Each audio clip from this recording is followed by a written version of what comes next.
उस वक्त गांव के जीवन की शुरुआत भोर के समय पक्षियों की चहचहाट और धीमी सूरज की किरण से होती थी दोस्तों।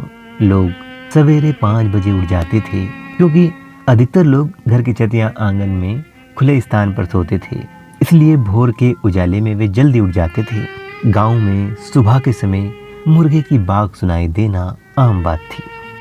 पता है दोस्तों, जब हम उठते थे तो गांव के गलियारों से बैलगाड़ियां, बैल, गाय, सारे मवेशी रोज सवेरे खेतों की तरफ जाते थे और उनके गले में बंधी हुई घंटी के बजने से जो आवाज सुनाई देती थी वो किसी संगीत के 7 स्वरों से कम ना थी दोस्तों।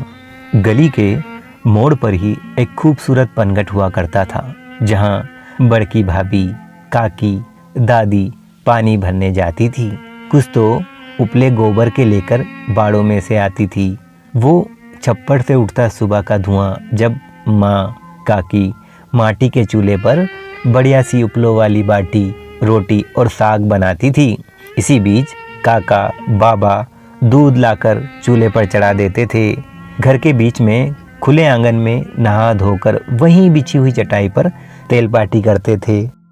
उस समय दातून के लिए सूखा पाउडर हुआ करता था, जिसे बिना ब्रश के हाथों से ही दातून कर लिया जाता था। वो सिलबट्टे की चटनी, घर का देसी मक्खन और रोटी माँ के हाथ की ताजे दूध से खाते थे और रात का बचा हुआ दाल भात प्रभात में गौ माता को खिलाते थे। गांव में ही स्कूल हुआ करता था।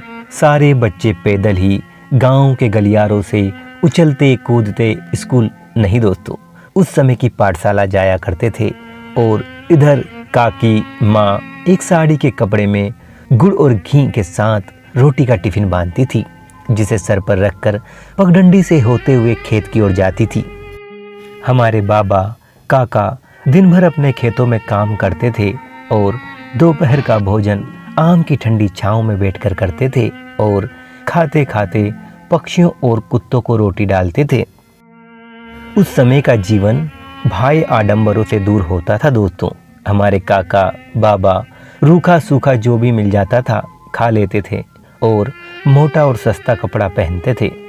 दोस्तों, गांव में ही किसी बरगद या पीपल के पेड़ के नीचे हमारे बड़े बुजुर्गों के चौपाल का जमघट लगा रहता था और वहीं कहीं आसपास गली में मदारी बंदर का खेल दिखाता था। उस समय दोस्तों स्कूल की छुट्टी जल्दी हो जाया करती थी और हम उसी चौपाल पर बैठकर बड़े बुजुर्गों से बतियाते, तो कुछ दादा ताऊ से पैसे मांगते थे और कुछ हमारे बड़े बुजुर्ग चौपाल पर ही नाई से दाढ़ी बनवाते थे और हम लुका छिपी, चोर पुलिस और गुलाम डाल खेलते थे। पता है दोस्तों, चोरी से कहीं आम तो कहीं अमरूद तोड़ लाते थे, तो कुछ माचिस के ताश तो कुछ कंचे खेलते थे और कुछ तो नाई की दुकान पर टंगे पोस्टर को घूर घूर कर देखते थे। शाम के समय खेत खलिहानों से पशुओं की लंबी लंबी कतारें आती थी, जिन्हें देखकर हम खुश हो जाते थे, क्योंकि माँ बाबा उस समय घर आ रहे होते थे और ढलते सूरज की लालिमा सबको भाती थी और हम तो दौड़ते हुए बैलगाड़ी में चढ़ जाते थे और चारे की गठरी पर बैठ जाते थे।